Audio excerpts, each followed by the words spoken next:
जिसमें बोला जाए थोड़ी सी मेहनत आपको करनी है ना। अगले 15 से 20 दिन मेहनत कर देंगे, बहुत बड़ा काम आपका हो जाने जा रहा है। ठीक है, चलिए तो शुरू करते हैं अपनी डिस्कशन को। निकाल लेता हूँ।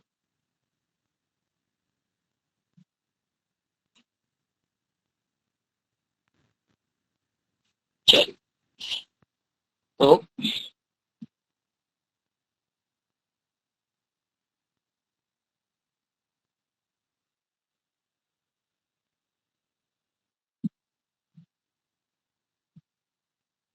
देखिए, आप लोगों ने कल बनाया था इसे। ठीक है, इसी प्रकार से चीजों को लेकर करके चलते रहना है ना। सोल्व करेंगे, उसके बाद अगले दिन हम क्या कर लेंगे, उसका डिस्कशन अच्छे से देख लेंगे। ठीक है, ताकि उसके संदर्भ में कई सारी इंफॉर्मेशन मिल जाए। साथ में आपको क्या करने हैं, एक शॉर्ट नोट्स इसके भी बनाने हैं। एक अलग से छोटा सा कॉपी रखें, और यकीन मानिए कि बहुत ज्यादा आपके लिए हेल्पफुल होगा। और ये कब हेल्पफुल होगा, एग्जाम के टाइम, है ना। शॉर्ट नोट्स के, ठीक है। मतलब पॉइंट वाइज हम कर लेंगे। जैसे कुछ एक्स्ट्रा इन्फॉर्मेशन मिला, उसको आप एक साथ कलेक्ट कर लिए, या फिर, है ना, कई सारी चीजें जो कि आपको HW के तौर पे मिलेगा। जैसे कई लोग बोल रहे थे क्या कि जैसे करेंट अफेयर वाली टॉपिक हमें दी जाए, ये सभी टॉपिक्स आपको देखने को मिल जाएंगे। यानी अगले, है ना, अगले 2 दिन के लिए आपके पास क्या होंगे, कई सारे टॉपिक्स होंगे जो कवर करने के लिए हो जाएंगे। तो इतना करेंगे, ओवरऑल ये आपका क्या है, पैकेज है एक प्रकार से। ठीक है, चलिए तो ध्यान रखेंगे, इसका नोट्स हमें बनाने हैं। साथ ही एक पेज ऐसा रखेंगे जहां से आप यह नोट कर पाए कि कौन से टॉपिक से क्वेश्चन है जो पूछे जाते हैं, अतः उन टॉपिक को हम अच्छे से कंप्लीट कर। ठीक है, उन टॉपिक को हम अच्छे से क्या कर लें, कंप्लीट कर। चलिए तो देखिए, हमारा क्वेश्चन नंबर फर्स्ट था, है ना, क्वेश्चन नंबर फर्स्ट। और यह क्या है कि जंतर मंतर का निर्माण, है ना, किया गया था। तो यह जो है जंतर मंतर का निर्माण खगोल वेधशाला के रूप में, है ना, किया गया था। किसके द्वारा, आपका जय सिंह के द्वारा। ठीक है, इस पिक्चर में आप देखेंगे तो आपको चीजें नजर आएगी कि यह है जो आपका जंतर मंतर है। और यह जंतर मंतर कुल मिलाकर करके भारत के विभिन्न 5 जगहों पे बनाया गया था। अब इन्हें 5 जगहों को आपको याद रखने हैं। ठीक है, यह कहाँ का है, तो आपका जयपुर है ना, जयपुर है, दिल्ली है, बनारस है, आपका उज्जैन, और क्या है, आपका मथुरा। ठीक है, आपका क्या है, तो मथुरा है। ठीक है, तो इसे कोड के रूप में भी कई लोग, है ना, अपने हिसाब से भी बैठा सकते हैं। अब थोड़ा सा हम लोग, है ना, हिंदू देवी देवता को मानते हैं, तो उसके आधार पे हम थोड़ा सा बैठा लेते हैं, है ना। JMD नहीं लिखते, जय माता दी। ठीक है, और यू आप भी कर देते, यू के बाद भी आता, रीजनिंग में भी हम लोग को बनाते नहीं, तो यू भी। ठीक है, JMD यू भी। जे से हो गया जयपुर, M से मथुरा, डी से, है ना, डी से आपका दिल्ली हो गया, यू से आपका उज्जैन, और एम से बी से हो गया, क्या क्या हम बोल दिए अभी, हाँ, जे से हो गया क्या, जयपुर, एम से हो गया मथुरा, डी से हो गया दिल्ली, और यू से हो गया उज्जैन, और भी से हो गया आपका क्या, आपका वाराणसी। तो इन्हें आप याद रखेंगे, है ना। यह खगोल वेधशाला के रूप में किसके द्वारा, राजा जय सिंह के द्वारा है, जो 1740 में क्या किया गया था, इसे बनवाया गया था। जिसमें सबसे जो फेमस है वो आपका दिल्ली का जंतर मंतर है ना। यहाँ पे धरना प्रदर्शन के लिए इसका बड़ा फ्रीक्वेंटली है जो क्या किया जाता है, यूज किया जाता है ना, यूज किया जाता है। चलिए तो यह क्लियर होने चाहिए, इतनी बात बस याद रखने हैं इसमें। ठीक है, बाकी, है ना, चर्चा बहुत। अब देखिए नेक्स्ट क्वेश्चन हमारा, नेक्स्ट क्वेश्चन क्या है ना, नेक्स्ट क्वेश्चन क्या है कि भारतीय इतिहास में हम बात करें, मॉडर्न हिस्ट्री से यहाँ क्वेश्चन है कि महात्मा गांधी के राजनीतिक गुरु कौन थे, पॉलिटिकल इनके टीचर कौन थे, या किन्हें मानते थे। तो यह महात्मा गांधी इन्हें मानते थे, गोपाल कृष्ण गोखले।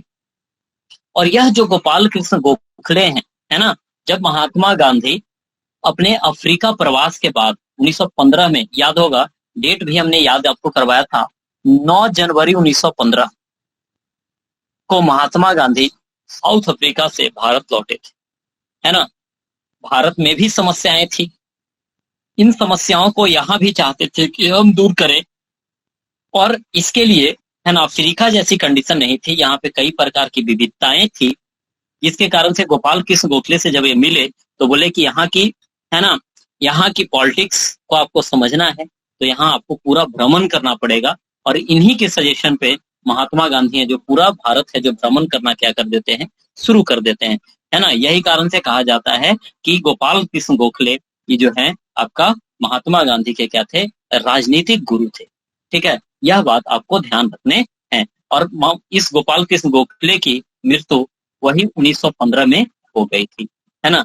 इनकी मृत्यु कब हुई थी, 1915। ठीक है, इसके बाद है जो आप इनके बुक वगैरह का नाम भी याद रख सकते हैं। ठीक है, इसके बाद नेक्स्ट मैं बात करूं साइमन कमीशन की। साइमन कमीशन को है ना व्हाइटमैन कमीशन के नाम से भी जाना जाता है। और यह साइमन कमीशन आपको याद होगा, कल भी हमने थोड़ी चर्चा किया था इसका, कि 1919 में जो अधिनियम आया था मॉन्टेग्यू चेम्सफोर्ड अधिनियम, है ना, उस अधिनियम की जांच करने के लिए है ना कहाँ आया था, इंडिया आया था। इसकी गठन जो है, गठन कुछ ध्यान रखेंगे टर्म पे, गठन कहेगा तो 1927 में इसकी एस्टेब्लिशमेंट हुई थी। लेकिन इंडिया जो आया था यह 1928 में आया था, मार्च में। ठीक है, लेकिन यही बात आपसे पूछ देता है ना कि बिहार में कब आया था। ठीक है, यह दिसंबर 1928 में बिहार में आया था।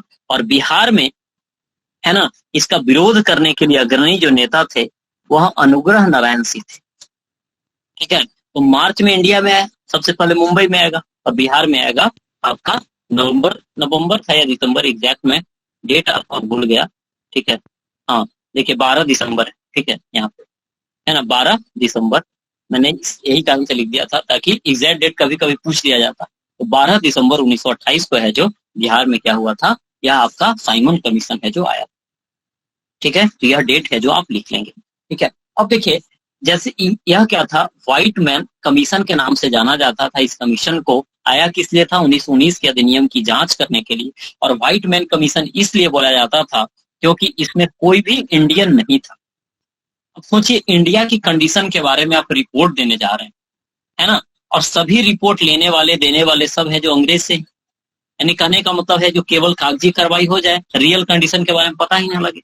ठीक है, इसके कारण से विरोध किया गया था कि ठीक है आप एक्ट की जांच कर रहे हैं तो इसमें इंडियन भी हो। तो इंडियन नहीं होने के कारण से है ना क्या किया गया था, इसका विरोध किया गया था साइमन कमीशन का, और नारा दिया गया था Simon go back, Simon go back, है ना। इसी के विरोध में लाला लाजपत राय पे क्या चली थी, है ना, लाठियां बरसाई गई थी, जिसमें लाला लाजपत राय की क्या सिर में गहरी चोट आई थी, और जिसके कारण से इनकी मौत हो गई थी, है ना। ब्रिटिश लाठी चला रहे थे, और यह है ना साइमन गो बैक की नारा है ना लगा रहे थे। और इन्होंने लास्ट में बोला था, क्या बोला था, एक स्टेटमेंट दिया था कि मेरे सिर पे एक एक लाठी का जो प्रहार है ना, अंग्रेजी शासन की है ना ताबूत की कील साबित होगी। ताबूत मतलब समझते हैं, है ना, जिसमें क्या होता है, डेड बॉडी को रखा जाता है। कहा कि जितना मेरे पे लाठी लगा रहे हो है ना, उतना समझो कि तुम अपने कब्र के नजदीक जा रहे हो। ठीक है, और यही है जो झकझोर करके रख देता है किसे, भगत सिंह को। और फिर भगत सिंह के कारनामा आपको पता भी होगा, है ना। तो ये दोनों कहाँ से थे, पंजाब से थे, यह आपको ध्यान रखना है। पंजाब केसरी के नाम से आपको लाला लाजपत राय को जाना जाता था। तो कई सारी इंफॉर्मेशन आपको मिल चुकी है। ठीक है, यही साइमन के विरोध में लाला लाजपत राय की क्या हुई थी, मृत्यु हुई थी। नेक्स्ट बात हम करें पूर्ण स्वराज की बात। किसकी बात है, पूर्ण स्वराज की बात। कांग्रेस पार्टी ने कौन से वर्ष है जो पूर्ण स्वराज की बात करी। अब देखिए हम लोगों ने शुरुआती दौर में पढ़ा था, याद है आपको, है ना, कि कांग्रेस पार्टी का जो गठन हुआ था ये ओ ह्यूम के द्वारा 1885 में करा गया था, लॉर्ड डफरिन के निर्देश पे, जिसमें क्या बोला गया था, है ना, कि इसको सेफ्टी बॉल्व के रूप में इस्तेमाल करना है। जो छोटे छोटे जो विद्रोह हो रहे हैं उन्हें क्या करने हैं, दबाने में, है ना, क्या होगा, कांग्रेस पार्टी हेल्प करेगी हमें, है ना। यह है जो किसी प्रकार का कोई अपसर्ज है जो देखने को ना मिले, इसके रूप में हुआ था। तो हम लोगों ने पढ़ा था कि जो राष्ट्रीय आंदोलन है उसके 3 चरण आपको देखने को मिलेंगे। और वही जो कांग्रेस के हिसाब से भी चलती कि कांग्रेस का शुरुआती दौर में बनाने का कोई उद्देश्य ही पता नहीं चलता है। दूसरा में याद होगा आपको कि दूसरा में क्या होता है, आपको स्वराज होता है ना, जो कि दादा भाई नेहरूजी के द्वारा 1906 में कांग्रेस के मंच से इस बात को बोला गया था कि हमें चाहिए स्वराज, हम रहेंगे अंग्रेजों के अधीन लेकिन हमें चाहिए स्वराज। ठीक है, और अल्टीमेटली है ना 1929 में आपका क्या होता है, 1929 में लाहौर अधिवेशन होता है और उसमें रावी नदी के तट पे है ना यह बोलते कौन, जवाहरलाल नेहरू, कि हमें स्वराज नहीं, अब पूर्ण स्वराज चाहिए, हमें टोटल इंडिपेंडेंस चाहिए, है ना, हमें क्या चाहिए, पूर्ण स्वराज चाहिए। तो पूर्ण स्वराज की बात कब करी गई थी? स्वराज मतलब अपना राज्य, स्व मतलब अपना, ठीक है, हमारा राज्य। हाँ, अब देखिए, तो यहाँ पे पूर्ण स्वराज की बात 1929 में करी गई थी। अब ध्यान रखना है, और क्वेश्चन आपसे पूछा जाएगा कि स्वराज शब्द का पहला यूज किसने किया था? यह दयानंद सरस्वती ने किया था। लेकिन कांग्रेस के मंच पर किसने किया था? दादा भाई नेहरूजी ने कलकत्ता अधिवेशन 1906 में किया था। ठीक है, जबकि पूर्ण स्वराज की बात जवाहरलाल नेहरू ने है ना कब किया था? 1929 में किया था। ठीक है, और यह क्वेश्चन आपका बीपीएससी 64वीं में रिपीट भी किया हुआ, एकदम डिटो क्वेश्चन आपको देखने को मिलेगा। पहला किसने किया था सर? पहला दयानंद सरस्वती ने, है ना, उसके बाद है जो आपका 1906 में आपका दादा भाई नेहरूजी ने, और 1929 में है जो आपका जवाहरलाल नेहरू। ठीक है, ये क्वेश्चन है जो रिपीट किए गए, ध्यान रखें। चलिए, तो इसका आंसर क्या था आपका? 1929। क्योंकि आंसर मिलाया हुआ है तो हम डिस्कशन पे फोकस करेंगे मुख्य रूप से। अब देखिए, अगली क्वेश्चन है यहाँ पे हमारी, अगली क्वेश्चन क्या है कि 1919 जो है भारतीय इतिहास में किस प्रकार से यह संबंधित है? अब आपको पता होगा कि 1919 के टाइम में आया था मॉन्टेग्यू चेम्सफोर्ड अधिनियम, है ना, उसी के अंतर्गत आपको रॉलेट एक्ट देखने को मिलेगा। ठीक है, इसके बाद होंगे उसका विरोध, सतपाल किचलू वगैरह को पकड़ा जाता है, जिसके है ना विरोध में क्या होता है, जलियांवाला बाग में है ना क्या किया जाता है, सभा का आयोजन किया जाता है, और उसमें है ना क्या किया जाता है ना, जनरल ओडायर के द्वारा आदेश, जनरल ओडायर के आदेश पे क्या गोलियां चलाई जाती है, जिसमें कई सारे लोग मारे जाते हैं। यह 13 अप्रैल 1919 को यह घटना हुई थी, जो कि सबको याद होगा मेरे हिसाब से, है ना। एक तो घटना है किसकी, एक तो घटना है कौन सी, 13 अप्रैल 1919 वाली, तो यह तो आपका जलियांवाला बाग कांड होगा, है ना। इसके बाद आप देखेंगे बंगाल विभाजन तो 1905 में हुआ था, है ना, बंगाल विभाजन आपका 1905 में हुआ था। खिलाफत आंदोलन 1919 से 1924 तक चली थी। ठीक है, अतः सुमीर भाई उसको म्यूट कर लीजिए थोड़ा। हाँ, अब देखिए, तो खिलाफत आंदोलन जो है आपका 1919 में, यह दोनों घटनाएं हो गई। ठीक है, बंगाल विभाजन 1905 में हुआ था। ठीक है, और इसकी डेट भी होप कि आपको याद हो। ठीक है, इसकी डेट भी मे बी कि आपको याद हो, कौन वाली कौन वाली, यह बंगाल विभाजन के संदर्भ में कई सारी डेट की हमने चर्चा किया था, है ना, याद के लिए। इस डेट को देखिए आप, है ना, इसमें हमने जब चर्चा हम कर रहे थे, पढ़ रहे थे, तो उस समय भी चर्चा किया था कि 3 दिसंबर 1903 को ब्रिटिश पार्लियामेंट में यह प्रस्ताव पेश किया जाता है।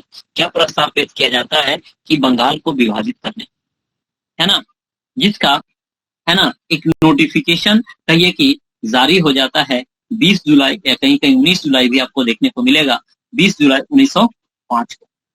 और फिर अल्टीमेटली कह दिया जाता है कि 16 अक्टूबर 1905 से हमारा बंगाल क्या हो जाएगा, विभाजित हो जाएगा।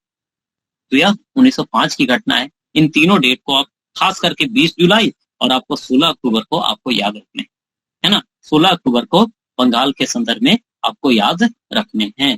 ठीक है, 20 जुलाई 1905 में क्या हुआ था सर? 1903 में प्रस्ताव किया था, नोटिफिकेशन जारी हुआ था, है ना, नोटिफिकेशन कि हाँ कि बंगाल है जो विभाजित हो जाएगा, एक पूर्वी बंगाल और एक पश्चिमी बंगाल।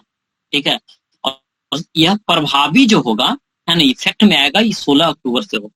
ठीक है, अब देखिए, यही दिन 16 अक्टूबर के दिन ही, है ना, रविन्द्रनाथ टैगोर बोलेंगे क्या, कि हम मनाएंगे क्या, रक्षाबंधन। ठीक है, रक्षाबंधन मनाएंगे। ठीक है, जिनकी चर्चा हम करेंगे। खैर, यहाँ पे हमारा जो क्वेश्चन है वह 1919 से संबंधित है, अतः इसका आंसर जलियांवाला बाग भी है और खिलाफत भी। ठीक है, वहां तो ऑप्शन है नहीं, यहाँ पे क्लियर। ठीक है, अतः इसका ऑप्शन हो जाता उपरोक्त में से एक से अधिक। ठीक है, तो यह आपको ध्यान रखने की जरूरत है। बाकी कलकत्ता से, यहाँ पे भी अब ध्यान रखेंगे कि कलकत्ता से भारत की राजधानी पहले तो कलकत्ता ही थी। हम लोगों ने कुछ देर पहले ही, है ना, प्लासी वगैरह पढ़ कर करके उठे हैं, है ना, तो आपको दिमाग में चीजें चल भी रही होगी, है ना, कि कलकत्ता है जो अंग्रेजों का प्रमुख जगह, तो वहां पहले राजधानी थी। लेकिन क्या होता है, दिल्ली दरबार 1911 में यह घोषणा करी जाती है, क्योंकि इनका क्षेत्र विस्तार हो चुका होता है, तो पूरे भारत पे कंट्रोल करना है, तो ऐसा जगह को चुनना पड़ेगा जो समृद्ध होने के साथ साथ सभी जगह से उसकी कनेक्टिविटी इजी हो, है ना, पहुंच आसान। तो दिल्ली दरबार में क्या होता है, 1911 में क्या किया जाता है, आपका घोषणा किया जाता है कि कलकत्ता से राजधानी भारत की कहाँ हो जाएगी, दिल्ली, और यह कब से, 1 अप्रैल 1912 से इफेक्ट में, है ना, तो 1 अप्रैल 1912 से, है ना, भारत की राजधानी कलकत्ता से बदल करके कर दी गई। होप कितनी बातें क्लियर हो गई होगी। इसके बाद अब यह दोबारा क्वेश्चन आए तो गलती ना होना चाहिए और चीजें दिमाग में घूमनी चाहिए।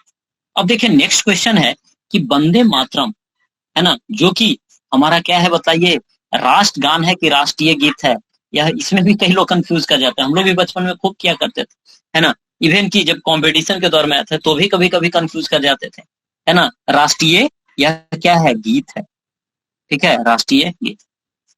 अच्छा, अब देखिए यह है जो आपका, यह क्या है, आनंद मठ से लिया गया। हाँ, वंदे मातरम, यहाँ क्वेश्चन क्या पूछा गया कि इसके रचनाकार कौन थे, इसके रचनाकार जो थे वह कौन थे, बंकिम चंद्र चटर्जी।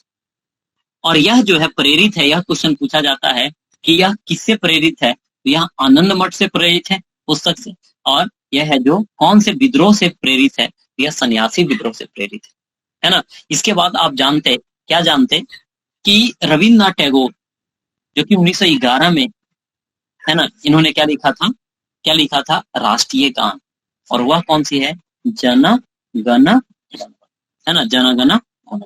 ठीक है, यह ध्यान आपको रखना है। और यह पहली बार 1911 में आपका कोलकाता अधिवेशन में आपका गाया गया था, जबकि वंदे मातरम सबसे पहले गाया गया था 1896 में आपका कलकत्ता अधिवेशन में। और यह है जो, ऐसे तो राष्ट्रगान जो गाया गया था, ठीक है, और जॉर्ज पंचम के स्वागत में गाया गया। खैर, यहाँ पे हम बात कर रहे हैं कि वंदे मातरम जो गाया गया था 1896 में, रहीमतुल्लाह सयानी इसके क्या थे, अध्यक्ष, और ये कहाँ में चीजें हो रही थी, कोलकाता में। ठीक है, तो सीधे तौर पे आपको इतनी बात आपको याद रखनी है कि वंदे मातरम के रचयिता आपके बंकिम चंद्र चटर्जी, प्रेरित है आनंद मठ एवं सन्यासी विद्रोह से, है ना, और इसे पहली बार कांग्रेस के मंच से 1896 में है जो गाया गया था, है ना, और यह अधिवेशन हो रही थी कलकत्ता में, और इसके अध्यक्ष थे रहीमतुल्लाह सयानी। नेक्स्ट मैं बात करूं तो नेक्स्ट बात किसकी है ना, कि पाकिस्तान का अलग राज्य का आंदोलन का नेतृत्व किसने किया। अब देखिए इसमें कई लोग कंफ्यूज कर जाते हैं पाकिस्तान के संदर्भ में। ठीक है, तो जैसा क्वेश्चन पूछे उसके अकॉर्डिंग आप आंसर करेंगे। ठीक है, जैसा क्वेश्चन पूछे उसके अकॉर्डिंग क्या करेंगे, आप आंसर करेंगे। देखिए इसमें जो पाकिस्तान है, ठीक है, वह उसका विभाजन है जो धर्म के आधार पे हुआ, सबको पता है ना।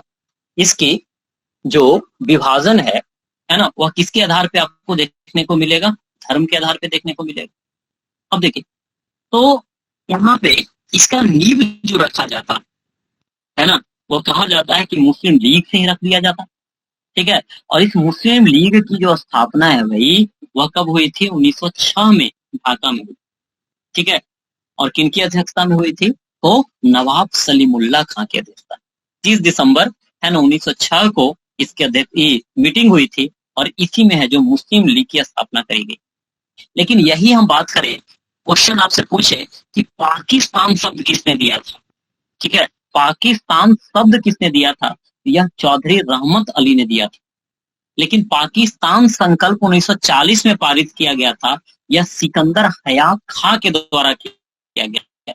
और ओवरऑल उस टाइम में, है ना, पाकिस्तान को अलग करने की डिमांड है जो यह चल रहा था, कायदे आजम के नाम से जाना जाता है ना, किन्हें, मोहम्मद अली जिन्ना को, तो इनके नेतृत्व में हुई।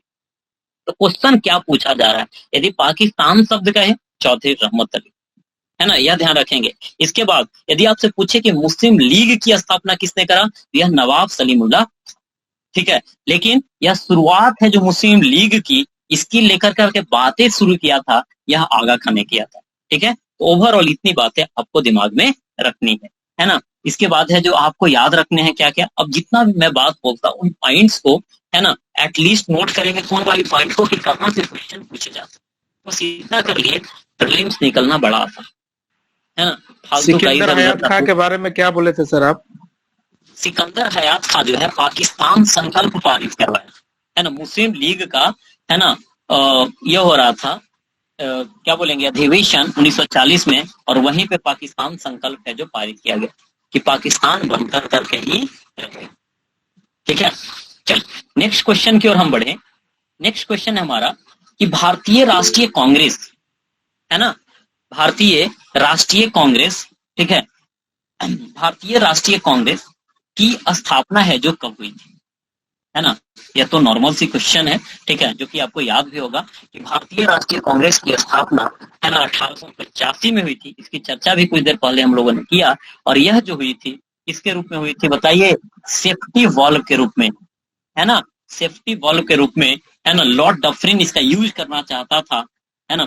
याद भी होगा कि 1880 से, यानी 1884 से आपका 1888 तक, कब 1884 से आपका 1888 तक जो वायसराय अंग्रेज में रहेगा, उस समय कौन था, लॉर्ड डफरिन था, है ना। तो बताइए इसी के बीच में आपका 1885 पड़ रहा। इसका मतलब है कि डफरिन के टाइम में ही आपका भारतीय राष्ट्रीय कांग्रेस का क्या हुआ था, स्थापना हुआ। और यह डफरिन चाहता था कि 1857 की क्रांति जैसा, है ना, फिर हमें झंझावत ना झेलना पड़े, इसलिए एक ऐसी संस्था का स्थापना करते हैं, है ना, जिसका दोषारोपण कोई भी घटना होगी तो हम बोलेंगे क्या, कि कांग्रेस है जो इसके लिए जिम्मेवार है, ठीक है। इस वे में इस्तेमाल करना चाहता था, सेफ्टी वॉल्व के रूप में, है ना। लेकिन याद कीजिए इंडियन किस रूप में इसका इस्तेमाल करना चाहते थे, किन्हीं को याद है क्या, सनी याद है? नहीं ध्यान में है। चंदन या किन्हीं को याद है? हमने बोला था तड़ी चालक के रूप में इसका इस्तेमाल करना चाहते थे, क्योंकि इंडियन को भी पता था कि हम जो हैं वह क्या, कांग्रेस जैसी या कोई भी बड़ा पॉलिटिकल ऑर्गेनाइजेशन हम नहीं बना सकते। हम बनाना भी चाहेंगे तो अंग्रेज इसे दबा देगा, ठीक है। तो इंडियन भी चाहते थे कि एक ऐसा संस्था बने जो इंडियन की बात को सुने, है ना, और इंडियन की बात सुने और इंडियन उसका सॉल्यूशन भी निकले, इस प्रकार की चीजें चाहते। खैर यह है जो आपका एओ होम की अध्यक्षता में क्या होती है, 1800, है ना, 85 में संस्था आपकी नजर आएगी, ठीक है। तो यह आपको ध्यान रखना है। अच्छा यह भी हम लोगों ने चर्चा किया था, याद कीजिए क्लास में, है ना, क्या चर्चा किया था कि कांग्रेस का पूर्ववर्ती जो नाम था वह अभी क्या है, इंडियन नेशनल कांग्रेस। उससे पहले क्या नाम था इसका, इंडियन नेशनल एसोसिएशन, यानी भारतीय राष्ट्रीय, है ना, क्या था, संघ था, जिसका नामकरण है जो ये हुकुम के द्वारा 1884 में करी गई थी। लेकिन दादा भाई नेहरू जी ने बोला कि देखिए यह संघ नहीं, इसको क्या बोलिए, कांग्रेस बोलिए। तो दादा भाई नेहरू जी के सुझाव पर भारतीय राष्ट्रीय संघ का नाम बदल करके क्या किया जाता है, भारतीय राष्ट्रीय कांग्रेस 1885 में किया जाता है, जिसकी प्रथम अधिवेशन पुणे में होनी थी, लेकिन हैजा फैल जाने के कारण से इसकी अधिवेशन शिफ्ट कर दी जाती है, कहाँ, बॉम्बे में, है ना, जो कि पहला इसके अध्यक्ष रहते हैं डब्ल्यूसी बनर्जी। तो इतनी बात आप कम से कम ध्यान अभी रखेंगे, ठीक है। ये हुम का फुल नाम पूछा जाए तो ध्यान रखेंगे, एरेन ऑक्टेवियन ह्यूम इसका क्या था, नाम था, ठीक है। चलिए आगे देखिए, नेक्स्ट मैं बात करूं, एग्जैक्ट डेट तो 30 दिसंबर होगा ना सर? किसका, वो इंडियन नेशनल कांग्रेस का 28 दिसंबर 28 था ना, दिसंबर, सॉरी हाँ 28 था। 28 दिसंबर आगे देखिए 1885।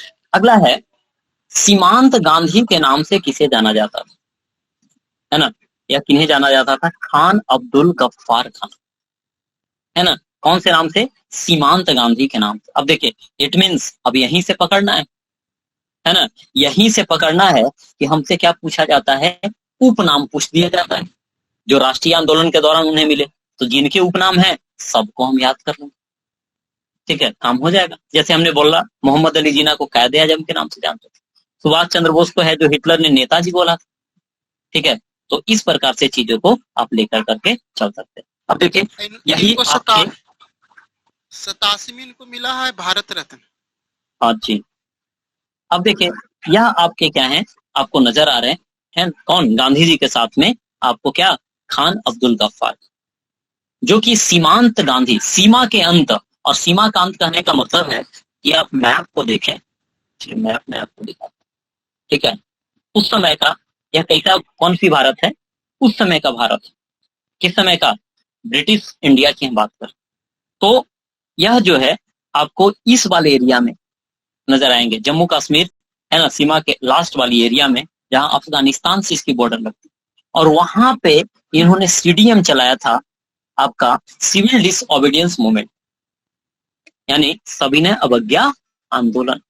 और इसी में ना है ना, आपको पता होगा क्या कि नमक कानून क्या किया गया था, तोड़ा गया था। तो महात्मा गांधी तो कहाँ कर रहे थे, साबरमती वाली एरिया है ना, गुजरात वाली एरिया में, ठीक है। वैसा ही है ना, महात्मा गांधी की बातों से प्रेरित होकर करके महात्मा गांधी की जितनी कैंपेन हुआ करती थी उसे है जो आपका कहाँ कहाँ अभी वर्तमान पाकिस्तान में वही एरिया पड़ता, ठीक है, उस एरिया में गांधी जी की बातों को प्रेरित कर। तो यही कारण से इन्हें क्या गांधी भी जोड़ दिया गया, और सीमा के अंत में होने के कारण से सीमांत गांधी, है ना, गांधी जी की बातों को लेकर करके आगे बढ़ाते थे। तो खैर खान अब्दुल गफ्फार खान, ठीक है, यह पहला क्या है, विदेशी है जिन्हें भारत रत्न है जो 1987 में क्या किया गया था, दिया गया था, ठीक है। तो यह बात आपको ध्यान रखना है। इसके बाद देखिए अबुल कलाम आजाद, जो कि शिक्षा मंत्री भी रहे, ठीक है, और इनकी जयंती पे है जो क्या किया जाता है ना, राष्ट्रीय शिक्षा दिवस भी है जो हर एक साल 11 नवंबर को मनाया जाता। खैर इनकी पुस्तक का नाम है, ध्यान रखेंगे, बड़ा जबरदस्त है, India wins freedom, India wins freedom इनकी किताब का नाम। मतलब भारत है जो क्या जीत लिया भाई, क्या आजादी, ठीक है। इसमें है जो लगभग 1923 से लेकर कर करके आपको 1947 तक की कहानी बताई गई कि भारत है जो कौन कौन से संघर्ष को झेला, ठीक है, और क्या क्या कंडीशन रहे, उस कंडीशन में भारत को है जो आजादी मिली, ठीक है। यह अबुल कलाम आजाद, हम एक बार कहानी है, हम पढ़ते थे बचपन में 3 या 4 में, नहीं होता है कि छोटा बच्चा है तो जीके में चीजों को याद कर लेता। हम लोग जहाँ रहते हैं वहीं पे बगल में स्टेशन है, और उसके ठीक बगल में है ना डिपो है, जहाँ पे ट्रेन की जो ये होती है, जो मरम्मत करने वाली होती है, रिपेयरिंग कहिए कि एक रूम है एक प्रकार से। तो वहाँ पे विश्वकर्मा पूजा है जो 70 सितंबर को हर एक साल मनाया जाता है। तो वहाँ पे रेलवे के जो भी स्टाफ थे उन्होंने क्यूज का आयोजन किया था, ठीक है, और उस क्यूज में हम लोग भी चले गए थे देखने के लिए, जीके थोड़ा उस समय पढ़ते थे हम ज्यादा, ठीक है। वहां पे यही क्वेश्चन हमसे पूछा गया था, इंडिया विंस फ्रीडम के लेखक कौन है ना, और उसका आंसर मैंने बतलाया था, ठीक है, क्या अबुल कलाम आजाद। अब हमें यह नहीं पता था अब्दुल कलाम आजाद या अबुल कलाम आजाद, लेकिन दिमाग में चीजें याद था, रटा हुआ था, है ना। उन्होंने खूब कंफ्यूज करने का प्रयास किया, अब्दुल कलाम आजाद नहीं, अबुल कलाम आजाद, अबुल कलाम बोल रहे हैं, ठीक है। उसके बाद प्राइज मिला था पेन, ठीक है, 3-4 पेन मिला, बोला उसके बाद की अब तुम्हें नहीं देंगे, ठीक है, तुम बहुत ले लिया। खैर आगे बढ़ते, तो कुछ चीजें है ना कि रट लेने पे भी है ना कभी कभी फायदा कर जाता है, ठीक है। चलिए तो हमारा काम हो कि अल्टीमेट रिजल्ट हो, ठीक है। आगे देखिए द्वितीय विश्व युद्ध के टाइम में ब्रिटेन का प्रधानमंत्री कौन था, ठीक है। तो इस समय आप देखेंगे कि द्वितीय विश्व युद्ध चला आपका 1939 से आपका 1945 तक, और 1940 से 45 तक विंस्टन चर्चिल, यह पिक्चर आपको नजर आ रहा होगा, ठीक है, यह पिक्चर आपको नजर आ रहा होगा, नहीं नजर आ रहा तो मैं थोड़ी जूम कर करके मैं आपको दिखा दूं, है ना, इस महानुभाव को, ठीक है। यह है कौन, विंस्टन चर्चिल। और यह विंस्टन चर्चिल आपका द्वितीय विश्व युद्ध के टाइम में क्या था, आपका ब्रिटेन का प्रधानमंत्री। अब देखिए यहां से क्वेश्चन आपसे क्या पूछी जा सकती, इंडिया में इसी टाइम 1942 में क्या होगा, भारत छोड़ो आंदोलन, quite India movement, quit India movement जो होगी, तो बताइए अब यह क्वेश्चन पूछ दिया जाता है कि 1942 में क्विट इंडिया मूवमेंट हुई, तो इस समय ब्रिटेन का प्रधानमंत्री कौन होगा? बताइए 40 से 45 तक कुल मिलाकर के ही रहा है, तो इसका भी आंसर क्या हो जाएगा आपका? Winston Churchill. तो बस यही डिफरेंस आपको क्रिएट करके दिमाग में रखने हैं, है ना, कि 1940 से 45 यही रहा था, और यही गांधी जी को बोला था क्या? अर्ध नग्न फकीर। किसने बोला था? विंस्टन चर्चिल ने बोला। इसके बाद एक क्वेश्चन और पूछ दिया जाता है। क्या क्वेश्चन पूछ दिया जाता है कि भारत जब आजाद हुआ, तो आजाद कब हुआ? 1947, है ना। तो वह उस समय ब्रिटेन का प्रधानमंत्री कौन था? तो उस समय प्रधानमंत्री जो था वह कौन था? क्लीमेंट एटली था। क्वेश्चन तो पूछा हुआ है ना, कौन था? क्लीमेंट एटली। और यह कौन सी पार्टी का था? यह लेबर पार्टी का था, यह ध्यान रखना है ना। यह भी क्वेश्चन पूछा गया कि बताइए जब भारत आजाद हो रहा था तो उस समय ब्रिटेन में कौन सी पार्टी की सरकार थी? तो यह लेबर पार्टी की सरकार थी। एक क्वेश्चन और, दो क्वेश्चन और आपसे पूछा जाएगा। एक क्वेश्चन मैं आपको टास्क दूंगा। एक 1857 की क्रांति जब हुई तो ब्रिटेन का प्रधानमंत्री कौन था? उस समय था पामरस्टन, है ना। क्या नाम, है ना, क्या नाम था उसका? पामरस्टन। चलिए, तो एक क्वेश्चन और है आप लोग से मैं कल पूछूंगा। 1919 में जब जलियांवाला बाग हत्याकांड हुआ था, मॉन्टेग्यू चेम्सफोर्ड अधिनियम आया था, तो ब्रिटेन का प्रधानमंत्री कौन था? यह आपको बताने, है ना। सर्च कीजिएगा, ठीक है। तीन तो हमने बता दिया। कौन था? लॉयल। हाँ, चलिए अब देखिए नेक्स्ट की मैं बात करूं। तीन चार क्वेश्चन को आपको ध्यान रखने हैं। आगे देखिए, आगे मैं बात करूं तो अगली क्वेश्चन क्या है? टीपू सुल्तान अपनी राजधानी कहां बनवाई थी? अभी हम जब पढ़ रहे थे हिस्ट्री वाली क्लास, है ना, उसमें चर्चा भी किया था हमने थोड़ी सी, ठीक है, कि टीपू सुल्तान जो है आपका क्या था? मैसूर का। इस पिक्चर में आपको दिख रहा होगा कि मैसूर कहाँ पे है आपका? नीचे, है ना, मैसूर का, ठीक है। मैसूर में चल रहा था वाडियार वंश का शासन, ठीक है। और उस समय फिर क्या होता है? अल्टीमेटली जीतता है कौन? हैदर अली। और हैदर अली को अंग्रेज मारेगा, उसके बाद उसका बेटा है जो गद्दी पे बैठेगा, टीपू सुल्तान, और वह अपनी राजधानी, है ना, कहाँ बनाएगा? श्रीरंगपट्टनम, है ना, श्रीरंगपट्टनम। बड़ा ही योग्य शासक था, लेकिन इसे हरा दिया जाता है छद्म के द्वारा। देखिए याद रखेंगे, यह भी रिपीटेड क्वेश्चन। अगला देखिए, अगली बात है इंडिया विंस फ्रीडम, क्योंकि ऊपर भी हमने चर्चा कर दिया। अब देखिए, तो ऑप्शन की चर्चा करने से क्वेश्चन आगे आपकी निकलती चली जाएगी। इंडिया विंस फ्रीडम कौन है? अबुल कलाम आजाद। अबुल कलाम आजाद, यह पुस्तक का आपको ऊपर में हेडिंग दिखे, ठीक है, अबुल कलाम आजाद, ठीक है। और इसमें जो है 1920 से लेकर करके आपको 1947 तक की कहानी, उसमें शायद 23 बोल दिया था, है ना, 1920 से लेकर के 1947 तक की कहानी बताई गई, ठीक है। यह वही अबुल कलाम आजाद हैं जो याद रखेंगे कि 1923 में भारतीय राष्ट्रीय कांग्रेस के अध्यक्ष बने थे, और भारतीय राष्ट्रीय कांग्रेस के सबसे युवा अध्यक्ष कहे तो यही बने थे। और भारतीय राष्ट्रीय कांग्रेस के 1940 से लेकर करके 1947 तक यह है जो अध्यक्ष बने रहे। अतः, है ना, सबसे 46 तक, 40 नहीं, 47 नहीं, 46 तक। इसका मतलब है कि क्या? यह सबसे ज्यादा दिनों तक कांग्रेस के अध्यक्ष बने रहे, सबसे युवा रहे यही, सबसे ज्यादा दिनों तक रहे यही, ठीक है। तो यह आपको ध्यान रखने, ठीक है। आगे देखिए, और भी कई सारी बातें हैं। नेहरू जी के संदर्भ में किताब पूछे, इससे अब पता आपको क्या चला? पता चला कि हमें पुस्तक लेखक लुसेंट में भी भैया दिया हुआ है पीछे, पढ़ लीजिए, ठीक है, पढ़ लीजिए, काम हो जाएगा, ठीक है। यही करने, और यही चीज है जो बड़ा सो कॉल्ड, जो बड़ा बड़ा मास्टर अपने आप को कहते हैं, ठीक है, इस चीज का बड़ा ढिंढोरा पीटते हैं, ठीक है। लेकिन कोई यह रॉकेट साइंस वाली बात नहीं है। आप अच्छे से एनालाइज कीजिएगा प्रीवियस ईयर को, आपका काम हो जाएगा, ठीक है। नहीं तो फिर हर बार फॉर्म भराते रहेगा, हर बार वैकेंसी 69 के बाद 70, 70, 71, 72 चलता जाएगा, ठीक है।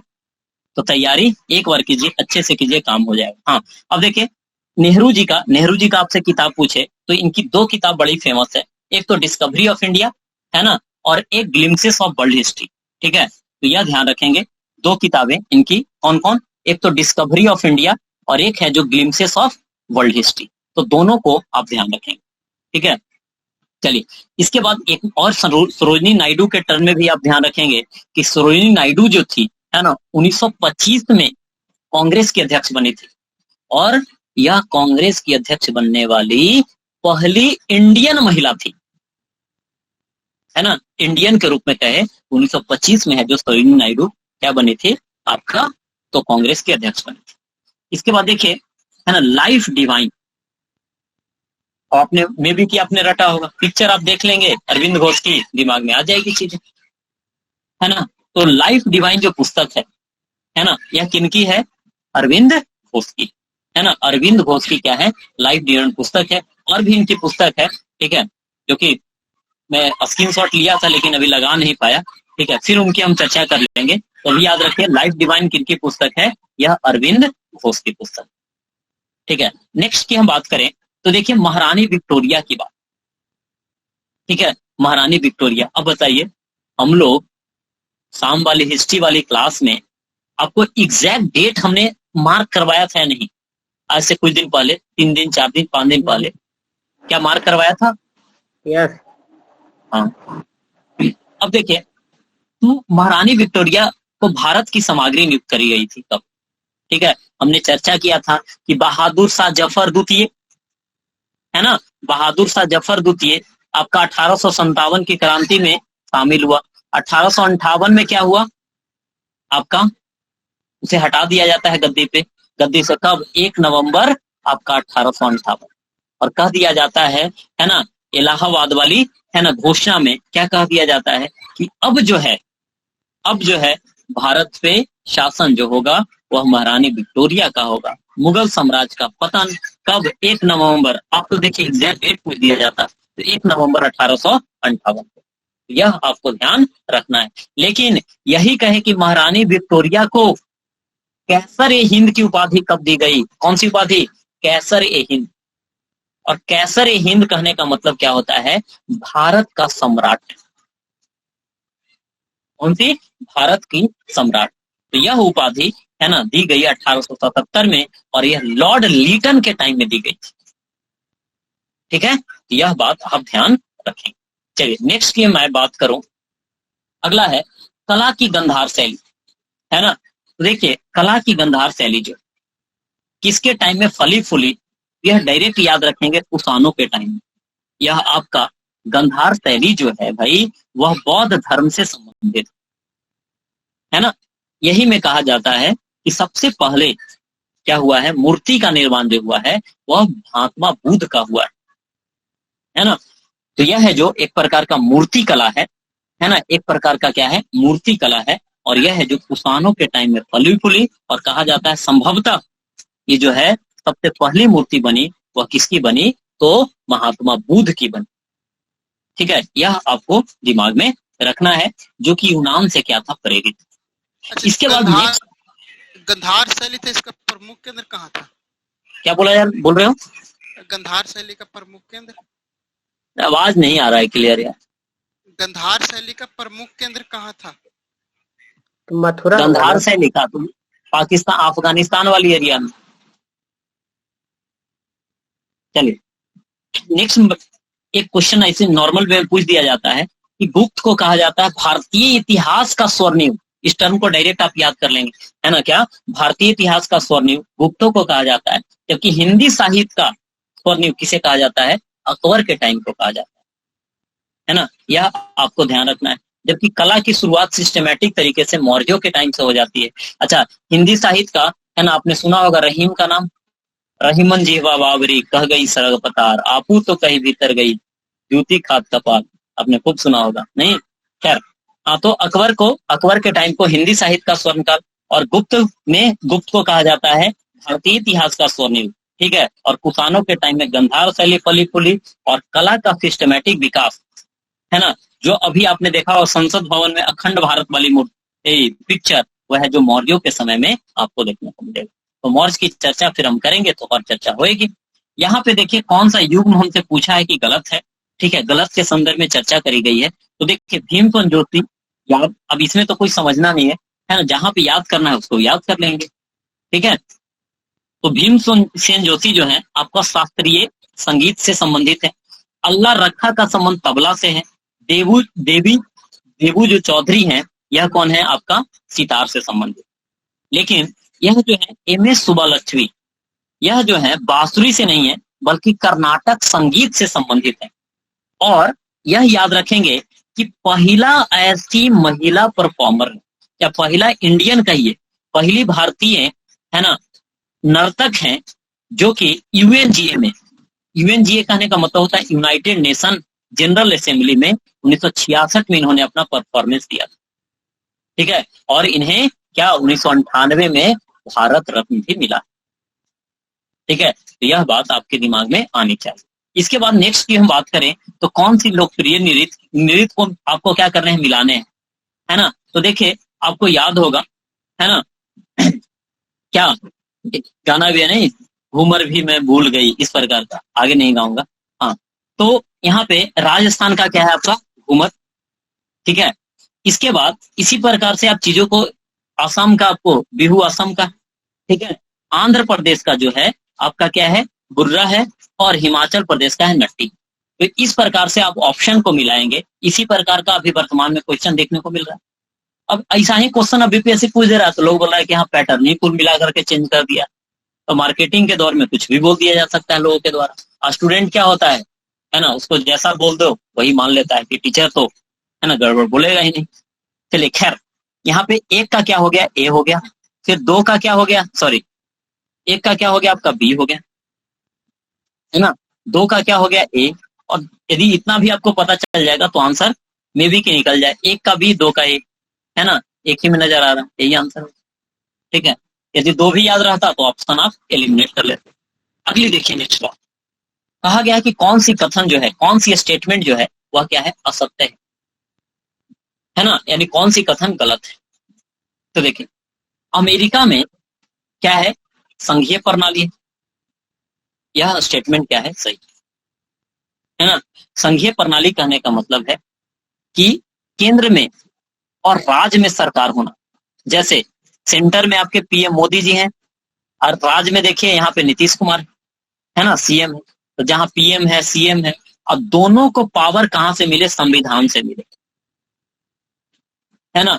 तभी तो देखते होंगे ममता बनर्जी मोदी जी से तन जाते, कारण दोनों को शक्ति कहां से मिला है, संविधान से मिला है ना, संविधान की 7वीं अनुसूची से मिला है, इसके कारण से है जो, है ना। तो संघीय का मतलब नॉर्मल आप समझ गए, सेंटर और स्टेट की बात। इसके बाद देखिए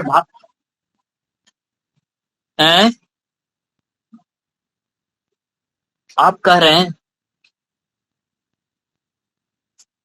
ये आपका कहना है कि क्वासी फेडरल है, ये गलती कभी करेंगे भी ना, है ना, यह गलती कभी करेंगे भी ना। ठीक है, क्वासी फेडरल कौन बोला था, नहीं था हम।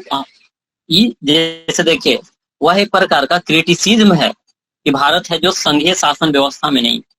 ठीक है, ये कौन बोला था, केसी वियर के का कथन है, और केसी वियर ठहरा अंग्रेज, है ना। और ये है जो तुलना करता है कहां से, तो यूएसए वाली कंडीशन से। तो यूएसए का कंडीशन और इंडिया कंडीशन अलग अलग। ठीक है, तो इसे एक निगेटिव कमेंट के तौर पे क्वासी फेडरल कह दिया जाता। लेकिन आप अभी पढ़ेंगे तो आप पाएंगे क्या कि नीति आयोग काम कर रहा है हमारे यहाँ, है ना।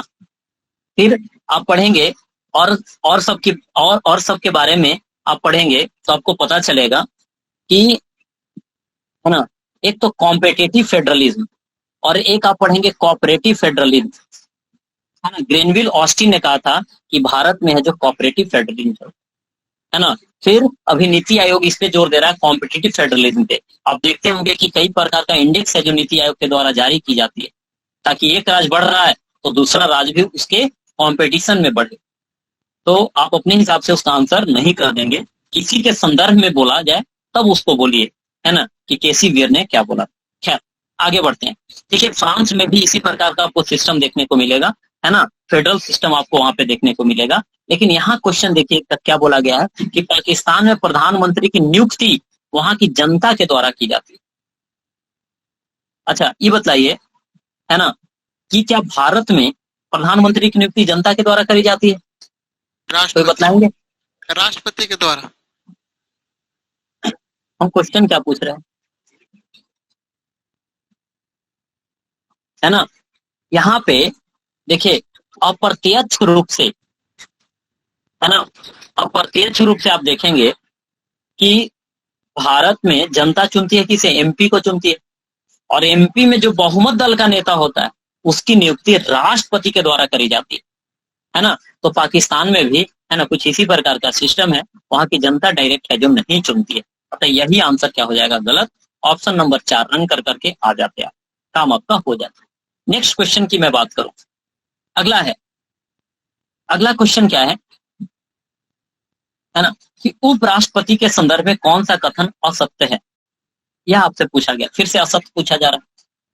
तो आपको पता होगा कि उपराष्ट्रपति बनने की न्यूनतम जो आयु है कितनी होनी चाहिए? 35 वर्ष होने चाहिए, है ना। इसका मतलब यह सही है, गलत नहीं है। हमसे पूछा गया है असत्य। इसके बाद देखिए आर्टिकल 64 कहता है, आर्टिकल 64 क्या कहता है, ध्यान रखेंगे कि उपराष्ट्रपति जो होता है वह राज्यसभा का प्रदेश सभापति होता है। अतः यह भी आपका आर्टिकल 64 के हिसाब से सही है।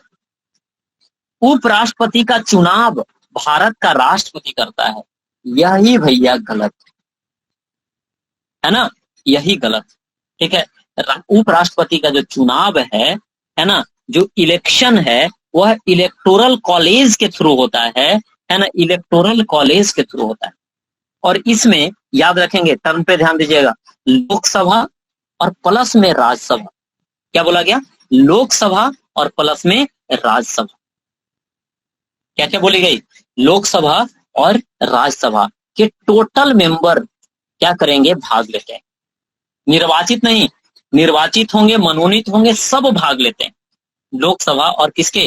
राज्यसभा। किसके? उपराष्ट्रपति के चुनाव। यह बात आपको ध्यान रखना है। साथ ही यह है जो प्रथम उपराष्ट्रपति आपको पता होगा कौन थे? सर्वपल्ली राधाकृष्णन, है ना। कौन थे? सर्वपल्ली राधाकृष्णन थे। यह बात आपको ध्यान रखना है। आर्टिकल 63 कहता है हमारा क्या होगा? एक भारत का एक राष्ट्रपति होगा जो कि प्रेफरेंस में, है ना। ऑर्डर भी देखिएगा आप, 64वीं 65वीं का क्वेश्चन आप निकाल करके देखेंगे, आपको पता चलेगा कि वरीयता क्रम पूछ दिया जाता। तो भारत का प्रथम नागरिक होता है कौन? राष्ट्रपति होता है। और दूसरे नंबर पे हम बात करें तो उपराष्ट्रपति होता है। तो यह भी आप क्या करेंगे? ध्यान में रखेंगे। यह है जो आपका दूसरे नंबर का होता है। आप कुछ बोल रहे हैं क्या? चलिए, तो यह ध्यान आपको रखना है। और इसमें भाग कौन कौन लेता है? तो भाग लेता है कौन कौन? आपका लोकसभा एवं राज्यसभा के निर्वाचित सदस्य आपको देखने को मिलेगा। ठीक है, चलिए इसके बाद है जो थोड़ी सी मैं बात करूं इनके संदर्भ में, है ना। मे बी कि यह नजर नहीं आ रही होगी आपको। अच्छा, नजर नहीं आ रही है तो है ना, इसे भी स्किप ही करेंगे, फिर तो छोड़ देते हैं। ठीक है, थोड़ी सी मैं ऐसी नॉर्मल वे में चर्चा कर दे रहा हूँ। ठीक है, देखिए ध्यान रखेंगे, एक क्वेश्चन यह भी पूछ दिया जाता है ना, कि उपराष्ट्रपति का पद हमारे यहाँ लिया गया है कहाँ से, है ना। यह लिया गया है, याद रखेंगे, कहाँ से? यूएसए से। क्या किया गया है? लिया गया है। यह पद कहाँ से लिया गया है? यूएसए से। अच्छा, अभी बतलाइए वर्तमान में जो उपराष्ट्रपति हैं उनका नाम क्या है? जगदीप धनखड़ है ना। कौन है? जगदीप धनखड़ है। यह बात आप दिमाग में रखेंगे। चलिए, बस आपको और कुछ इसमें नहीं याद रखना। नेक्स्ट की मैं बात करूं,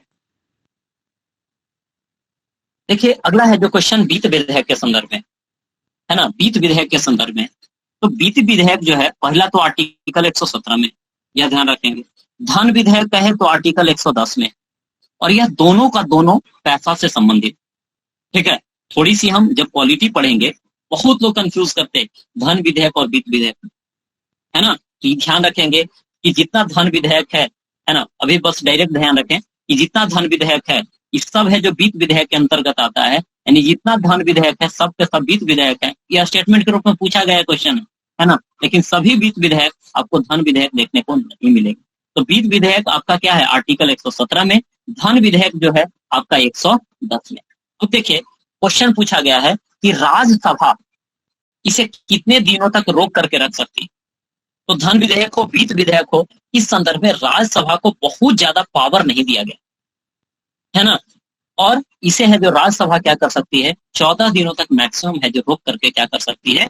रख सकती है। इस बात की चर्चा आर्टिकल 109 के 2 में किया गया है। 102 में किया गया है। इस बात का आपको ध्यान रखना है ना, ध्यान रखना है। अच्छा, एक क्वेश्चन और भी ध्यान रखेंगे कि इन दोनों में डिफरेंस क्या है ना, डिफरेंस क्या है। तो जो धन विधेयक होगा, ठीक है, ये आर्टिकल 110 में है, और आपका फाइनेंस बिल जो है यह आर्टिकल 117 में आपको देखने को मिलेगा, है ना। यह एक प्रकार का, है ना, मनी बिल जो होता है एक प्रकार का सरकारी बिल होता है, और यह जो है एक प्रकार का साधारण विधेयक होता है, फाइनेंस बिल, ठीक है। दूसरी बात हम करें, दूसरी बात आपसे पूछा जाए, है ना, तो क्या धन विधेयक पर कोई ज्वाइंट सीटिंग नहीं हो सकता है ना। एक क्वेश्चन कल लड़का आंसर राइटिंग वाला में एक क्वेश्चन लड़का पूछा हुआ था, डेली आंसर लिखता है, सोचिए 71वीं उसे देना है, आंसर अभी से लिख रहा है ना, डेली आंसर लिखता है।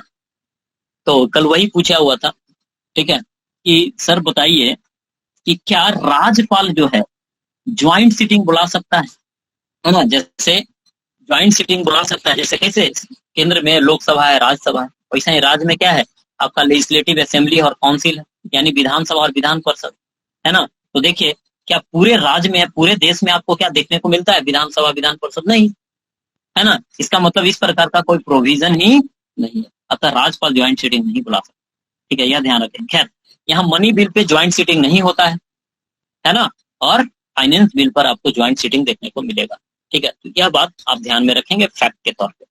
चलिए फिर पढ़ेंगे तो और चीजें क्लियर होएगी। नेक्स्ट मैं बात करूं, ठीक है, नेक्स्ट मैं बात करूं, ठीक है, कि संविधान संशोधन के लिए विधेयक कहां लाया जा सकता है, ठीक है।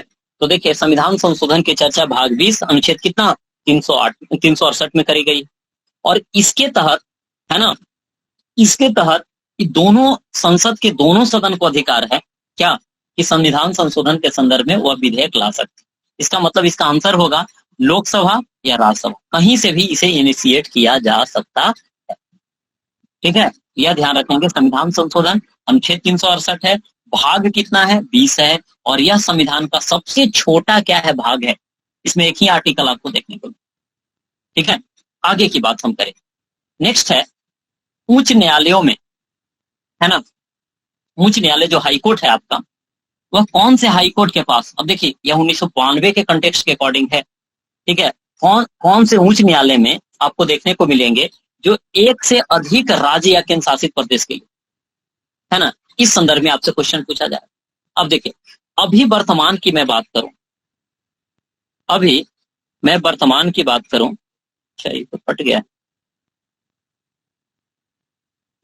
चलिए अभी मैं वर्तमान की बात करूं, अब दिखेगा मैं भी, चलिए अभी मैं वर्तमान की बात करूं, आपको अच्छा नहीं दिख रहा होगा लेकिन फिर भी हाँ काम चल सकता है इतना से हमारी, ठीक है, कि 6 हाई कोर्ट ऐसे हैं भारत में। अच्छा, यह क्वेश्चन ध्यान रखेंगे कि भारत में भी कुल मिलाकर के 25 हाई कोर्ट है। हमारे यहाँ राज्य कितने हैं, 28, 8 केंद्र शासित प्रदेश, लेकिन 25 आपको हाई कोर्ट देखने को मिले, जिसमें से मैं बात करूं तो 6 हाई कोर्ट ऐसे हैं जो एक से अधिक राज्यों को देखते हैं।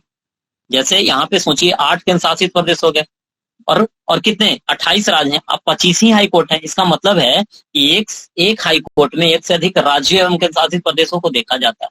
इसमें कौन है, बंबई हाई कोर्ट, ठीक है, इसके बाद Calcutta high court, Madras high court, Guwahati high court, Kerala high court, Punjab Haryana high court. अब देखिए, आपसे यदि पूछा जाए दादर नगर हवेली दमन दीव, यह आ जाता है बंबई के अंतर्गत, है ना। फिर आपका क्या हो जाता है, आपका देखेंगे उधर, है ना, आप लक्षद्वीप वगैरह को देखेंगे, केरल के अंतर्गत आ जाता। पंजाब हरियाणा चंडीगढ़ सब है जो हरियाणा के अंतर्गत आ जाता, यानी चंडीगढ़ वाले कोर्ट के अंतर्गत आ जाता। इसके बाद है जो आप देखेंगे, है ना, मद्रास वगैरह वाली को, तो यह कहाँ तक चला जाता है, यह है जो आपका कहाँ तक, तो अंडमान निकोबार वाली एरिया को देख लेता है। गुवाहाटी जो है नॉर्थ ईस्ट वाले एरिया में है जो कई सारी एरिया को कवर कर लेता है। तो इस प्रकार से आप देखें कलकत्ता हाईकोर्ट, तो कलकत्ता हाईकोर्ट बताइए किसको किसको देखता है, कमेंट बता सकते हैं, कोई बोल कर करके बताइए। अंडमान निकोबार वाला कलकत्ता देखता है। अच्छा, अंडमान निकोबार देखता, गलती बोल दिया ना, सॉरी। हाँ, अंडमान निकोबार वाला, तो मद्रास किसे किसे देखता, हाँ सॉरी, मद्रास जो है पुडुचेरी को देखता, है ना, मद्रास जो है ना पुडुचेरी को देखता है। दिमाग से उल्टी हो गई चीज। अब देखिए, तो यह ध्यान रखेंगे, तो उस समय के अकॉर्डिंग हम आंसर करें तो कौन सी हो जाएगी? उस समय के अकॉर्डिंग आंसर तो गुवाहाटी हो जाएगी, ठीक है। लेकिन अभी के अकॉर्डिंग महाराष्ट्र भी आंसर, ठीक है, अभी के अकॉर्डिंग तो ऑप्शन इनमें से एक से अधिक या ऑप्शन ई हो जाता है। लेकिन बीपीएससी मेन एग्जाम में ई हटा दी है, लेकिन एक से अधिक वाली ऑप्शन आपको अभी भी दिखता है, ठीक है। तो यह ध्यान आपको रखना है इन 6 हाईकोर्ट को, कौन? बंबई, कलकत्ता, मद्रास, गुवाहाटी, केरल, पंजाब, हरियाणा, ठीक है। आगे देखिए नेक्स्ट बात, ठीक है।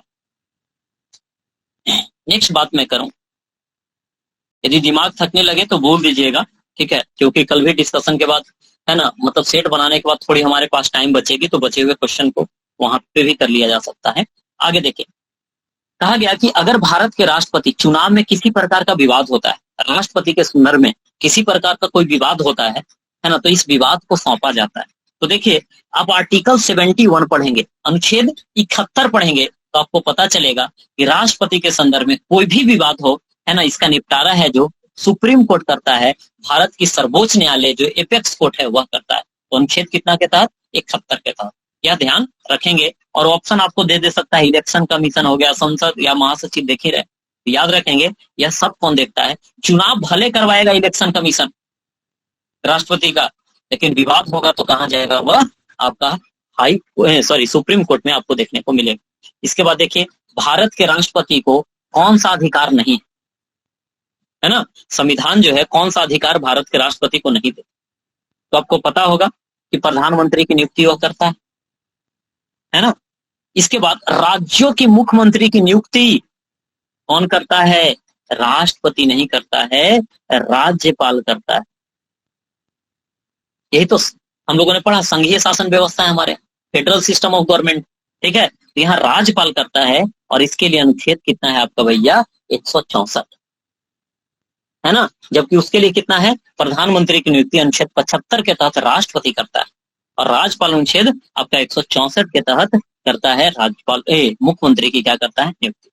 इसके बाद आपको पता होगा कि सेना का सर्वोच्च कमांडर जो होता है वह राष्ट्रपति होता है, अतः यह भी सही है।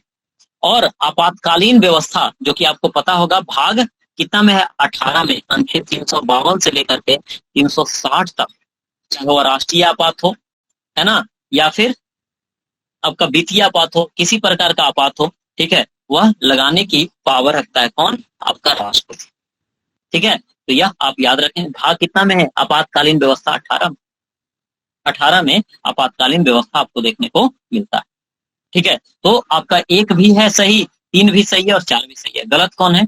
2 नंबर, ठीक है। यह ध्यान आपको रखना है। नेक्स्ट की बात करें, देखिए, प्रथम संविधान संशोधन विधेयक के संदर्भ में पूछा जा रहा है। अभी बताइए, संविधान संशोधन अनुच्छेद कितना? 368, भाग कितना? 20। सबसे छोटा संविधान का क्या भाग रहेगा? कौन? भाग 20। और यह पहली बार संविधान संशोधन हुआ था 1951 में, है ना। जो जमींदारी प्रथा थी उसे खत्म करने थे, उस संदर्भ में, है ना, लैंड रिफॉर्म से संबंधित है, भूमि सुधार से संबंधित है। और इसे रखा गया था किसे? अनुसूची, है ना, किसमें? अनुसूची है जो आपको 9 में यह देखने को मिलेगा। तो अनुसूची 9 जोड़ा गया पहली बार 1951 में प्रथम संविधान संशोधन के तहत। यह ध्यान आपको रखने। जुडिशियल रिव्यू वाली बात भी यहीं से जुड़ती है। चलिए नेक्स्ट क्वेश्चन हमारी क्या है कि भारत सिक्किम का राज्य जो कब बनाया गया, है ना। भारत जो है सिक्किम का एक राज्य कब बनाया गया? अब इसमें ऑप्शन गलत है, ऑप्शन क्या दे दिया गया है? गलत। देखिए ध्यान से सुनिए, भारत सिक्किम जो है पहले भारत का पार्ट नहीं था, तो इसे है जो 1974 में 35वें संविधान संशोधन के तहत, है ना, क्या बोला गया? 1974 में आप संविधान संशोधन के तहत इसे एसोसिएट स्टेट का दर्जा दिया जाता है, मतलब सह राज्य का है जो दर्जा दिया जाता है। और आपका 36वें संविधान संशोधन के तहत 1975 में हुआ, बड़ा इंपॉर्टेंट है, यह सिक्किम 22वां राज्य बनता है। तो सिक्किम बताइए भारत का कौन सा राज्य बना? तो यह 22वां राज्य बना। कब बना? 36वां संविधान संशोधन 1975 के द्वारा। तो नहीं आप याद रखते, ऐसे डेट रटने लगते, संविधान संशोधन पूरा उठाए और एक साथ रटने लगे।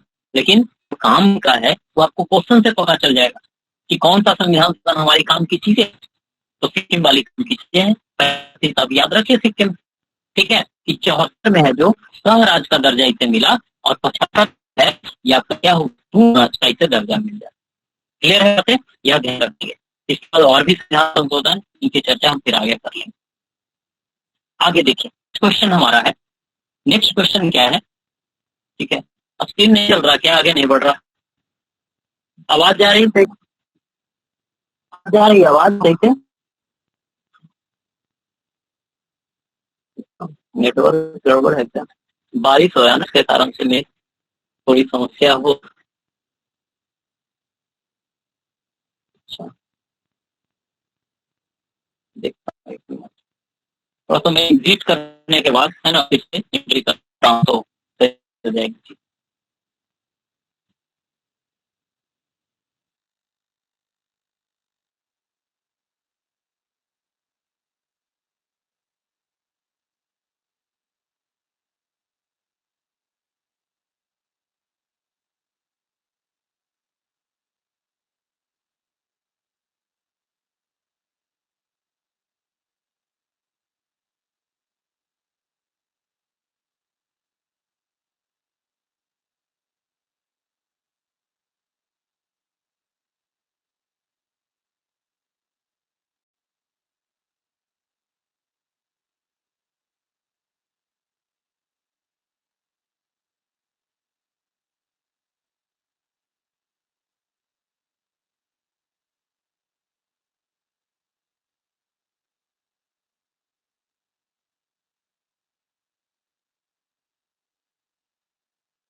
आवाज आ रही है आप लोगों को?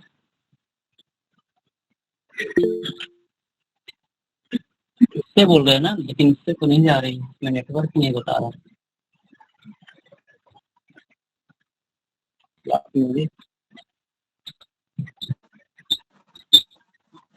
आवाज आ रही है? उससे बदला अभी जा रही है, अभी इसमें तो नेटवर्क दिखा नहीं रहा, देखता हूँ।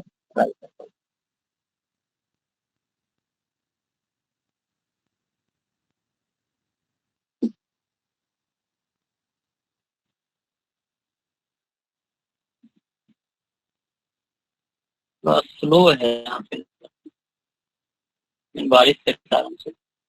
चलिए भी क्या ठीक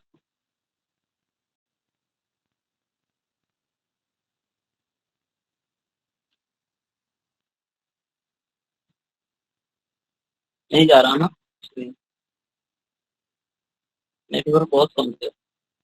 तो अच्छा करूँ कि वीडियो रिकॉर्ड कर दूं या फिर कल कर लिया जाएगा?